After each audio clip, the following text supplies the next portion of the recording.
지난달 카드론 잔액이 2달 연속 증가한 것으로 나타났습니다. 23일 여신금융협회 통계에 따르면 9개 카드사의 지난달 말 기준 카드론 잔액은 42조 9,022억 원으로 집계됐습니다. 여기에 카드론을 갚지 못해 카드사에서 다시 대출을 받는 대환대출과 결제성 리볼빙 잔액도 전월 대비 증가했는데 대환대출 잔액은 지난달 1조 4,641억 원에서 1조 5,399억 원으로 증가했습니다. 특히 카드론은 금리가 상대적으로 높은 고금리 대출인 만큼 잔액이 늘어날수록 이자 부담이 눈덩이처럼 불어날 가능성이 큽니다. 문제는 기존 대출을 갚기 위해 다시 대출을 받는 돌려막기 구조가 확산될 경우 가계의 부채 구조가 더욱 취약해질 수 있다는 점입니다. 여기에 기준금리 인하 기대가 지연되거나 고금리 상황이 장기화될 경우 취약차주의 연체율 상승으로 이어질 가능성도 제기됩니다. 실제로 소득 증가 속도가 부채 증가를 따라가지 못하는 상황에서 소비 여력은 급격히 위축될 수밖에 없습니다. 이는 내수 경기 둔화로 이어지며 경제 전반의 회복세에도 부담을 줄 수 있습니다. 또한 금융권 전반으로 리스크가 확산될 가능성도 배제할 수 없습니다. 카드사 건전성이 흔들릴 경우 자금 조달 비용이 상승하고 이는 다시 대출 금리 인상으로 이어지는 악순환을 초래할 수 있습니다. 결국 가계부채 문제는 단순한 개인의 문제가 아니라 금융 시스템 전반의 안정성과 직결된 문제로 향후 경제의 핵심 위험 요인으로 부상하고 있습니다.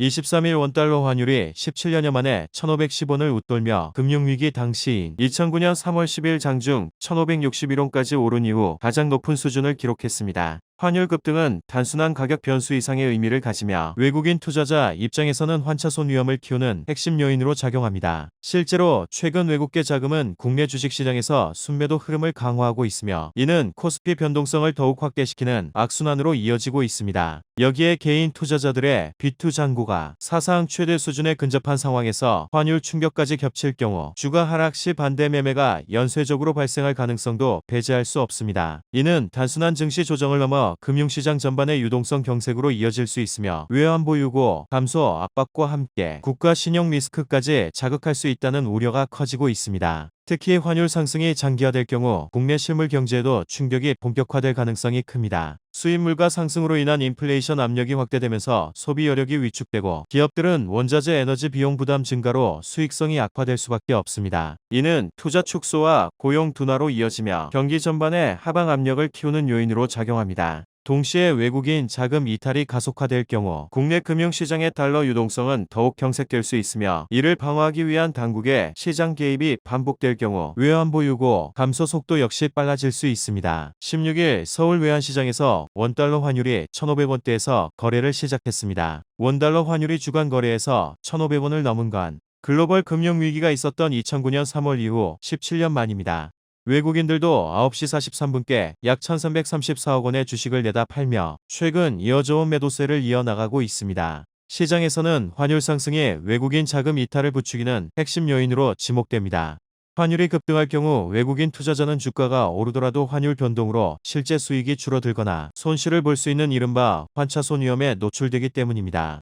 특히 최근처럼 원화 가치가 빠르게 하락하는 상황에서는 투자 수익을 확보하기 위해 한국 주식을 매도하고 달러 자산으로 이동하려는 움직임이 강화될 수 있습니다. 또한 고환율이 장기화될 경우 국내 경제 전반에 부담이 커질 수 있다는 우려도 외국인 자금 이탈을 자극하는 요인으로 꼽힙니다. 원화 약세는 수입 물가 상승으로 이어져 에너지와 원자재 가격을 끌어올릴 가능성이 큽니다. 이는 소비자 물가 상승 압력을 키우는 동시에 기업의 생산 비용을 높여 경기 둔화를 유발할 수 있습니다.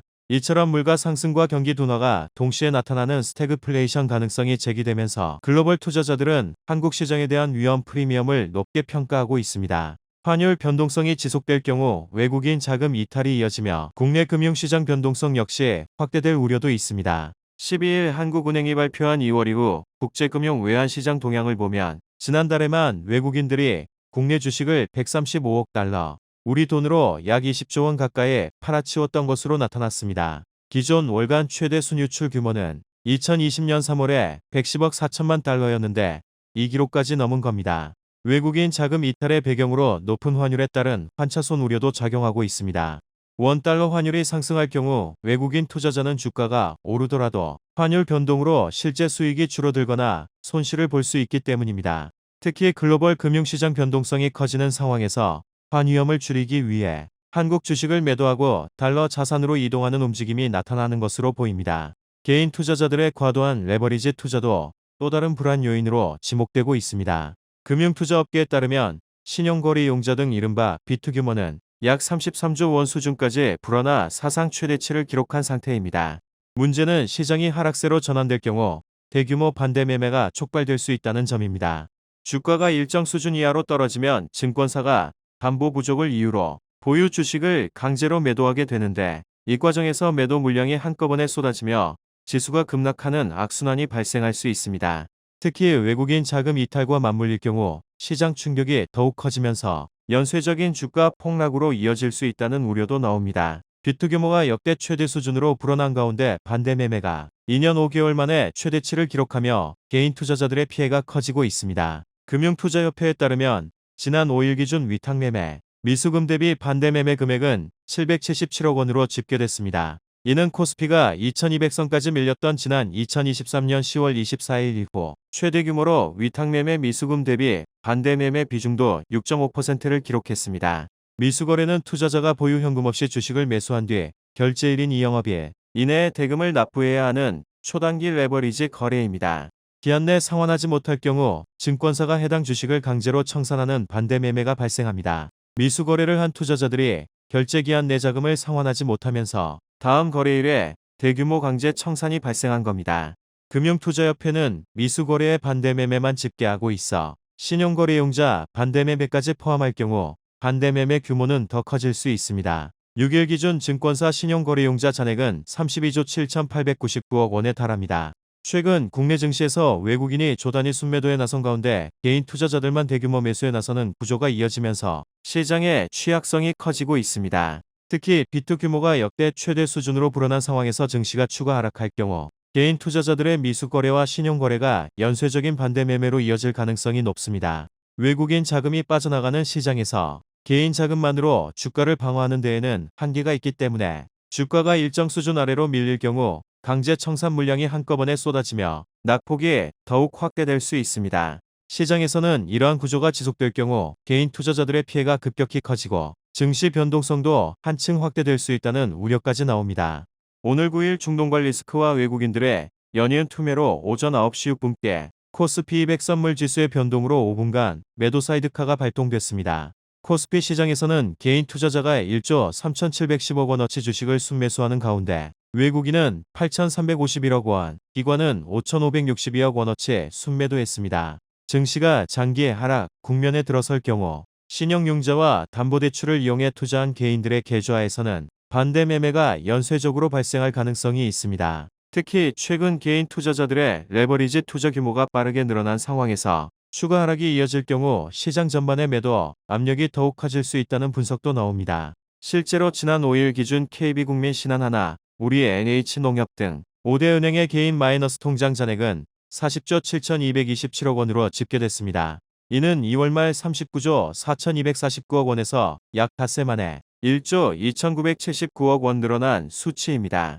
영업일 기준으로 보면 사흘 만에 약 1조 3천억 원이 증가한 겁니다. 특히 문제는 과도한 비투가 시장 하락을 더욱 증폭시키는 구조를 만든다는 점입니다. 증시가 일정 수준 이하로 떨어질 경우 신용융자와 담보대출을 이용한 계좌에서 반대매매가 대거 발생하게 되고, 이는 추가 매도 물량을 유발해 지수를 다시 끌어내리는 악순환으로 이어질 수 있습니다.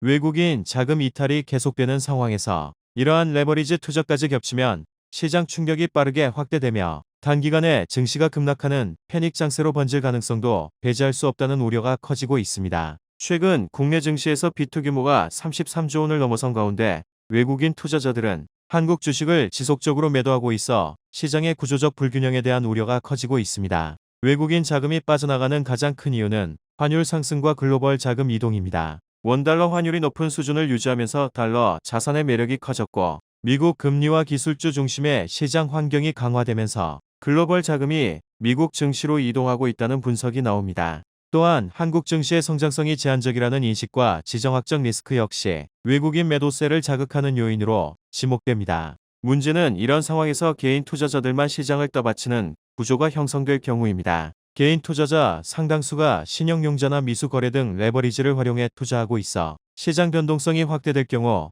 대규모 반대 매매가 발생할 위험이 있습니다. 특히 증시가 하락 국면에 들어갈 경우 담보 비율이 급격히 악화되면서 연쇄적인 강제 청산이 발생할 수 있고, 이는 시장 하락을 더욱 가속화하는 악순환으로 이어질 수 있습니다. 이 때문에 외국인과 기관의 수급이 빠진 시장에서 개인 자금만으로 상승세를 유지하는 것은 구조적으로 한계가 있습니다. 이 경우 시장이 단기 투기적 흐름에 좌우될 가능성이 커지고, 작은 악재에도 급격한 변동성이 발생하는 취약한 상승장이 형성될 수 있다는 우려가 제기되고 있습니다.